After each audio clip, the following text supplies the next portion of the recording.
The aerodynamic forces lift, drag and weight, which is mass multiplied by gravity, which are experienced by an aircraft in flight, are not present when a spacecraft like the ones in Star Citizen fly in space.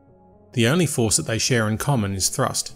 The lack of required forward speed and gravity while flying allows the spacecraft freedom of movement in all 6 axes. So if spacecraft don't have to worry about aerodynamics in space, what properties define how a ship flies? Rotation rate, acceleration, jerk, mass and speed caps.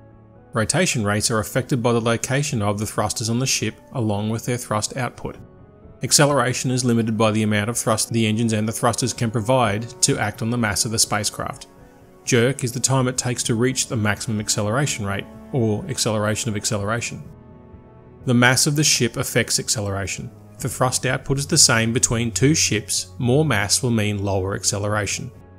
Maximum speed or speed cap is set by the logic within the Intelligent Flight Control System (IFCS) computer, not by a physical phenomenon such as drag. Ultimately, the IFCS computer limits the maximum rotation, acceleration and speed of each ship to protect the pilot and the structure of the ship. These properties are critical to how each ship handles. Increasing or decreasing any of these values will have a direct effect on that ship's handling. The primary purpose of the Scm Speed Limit is to limit the maximum speed to a useful range for combat. Afterburner speeds as they stand now in Star Citizen are too fast for what could be considered useful for dogfighting, so I will limit this example to Scm. Scm can be thought of as a bubble surrounding the ship. This bubble can never be exceeded in any direction, vertical, lateral or longitudinal. Acceleration is how long it will take a ship to reach the edge of that bubble. And obviously rotation is how quickly the nose of the spacecraft can be moved in pitch, roll or yaw. If a spacecraft has high acceleration but low Scm, the effect is quickly going slow. You reach your low maximum speed quickly, but you cannot move fast enough to keep out of the gun arc of many fighters. This situation is made worse by gimbaled weapons.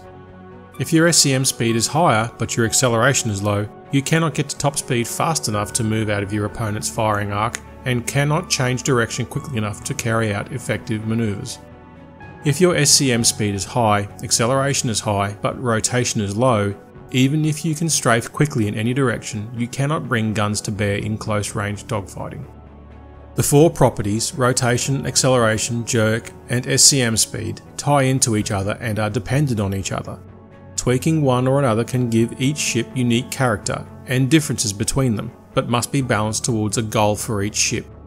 That goal must be its designed role.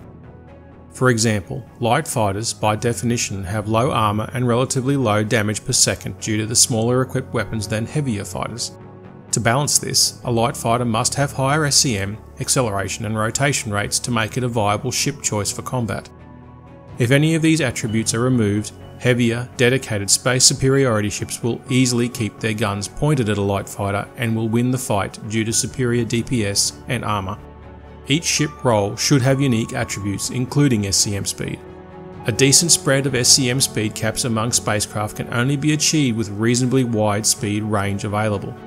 A small speed range of speed caps compress all ships into having very similar flight dynamics, resulting in ships feeling the same. A wide range gives breathing room for ships to have different flight styles and levels of agility. As an example of what may happen without variation, take a look at the flight characteristics introduced for patch 2.6. Ships with the most damage output and armour will win the fight 9 times out of 10. Rather than being a unique class of ship, all non-space superiority fighters fall into the same style of combat, where their lack of DPS and armour makes them ineffective. All combat roles are compressed into one due to lack of flight model variation, so all ships in patch 2.6 are judged by their damage and ability to soak damage rather than any other attribute such as agility. Understanding how each ship handles and exploiting each ship's unique properties to your benefit in both atmosphere and space is a hallmark of a good fighter pilot. Without variation between ship roles and types, fighter pilots wanting to be effective will be forced into the space superiority fighter or be constantly outclassed. Variety is the spice of space combat, and without the variety that good differentiation between roles gives, combat will degenerate into the ship with the most guns and armour wins. Good hunting, pilots. For more information on how spacecraft systems work in Star Citizen, please refer to the spacecraft flight manuals found on the RSI website. The link is in the description.